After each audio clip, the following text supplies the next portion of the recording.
என்னன்னா அங்க என்ன கட்டளையிடுவேங்கிறாரு. அங்கே கர்த்தர் என்றென்றைக்கு என்ன பண்ணுவாரா?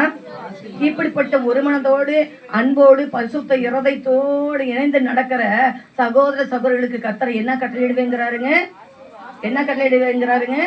ஆசீர்வாதம் மட்டும்தான் கட்டளையிடுவாரானா ஜீவனையும் கட்டளையிடுவான். ஆசீர்வாதங்களையும் ஜீவனை சேர்ந்து கட்டளையிடும். என்ன ஜீவனுங்க? நித்திய ஜீவன். ஆமென். ஹல்லேலூயா. நித்திய ஜீவனை கட்டளையிடுவேன் என்று சொல்கிறார். நமக்குள்ள சிநேகம் எப்படிப்பட்டதாக இருக்கிறது? சகோதர சிநேகம் உங்களுக்குள்ள எப்படிப்பட்டதாக இருக்கிறது? ஹல்லேலூயா.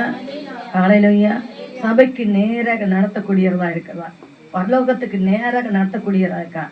அல்ல அந்த குடும்பங்களை கெடுத்து நாற்றம் எடுக்க வைக்கிறதா இருக்கிறதா? ஹல்லேலூயா.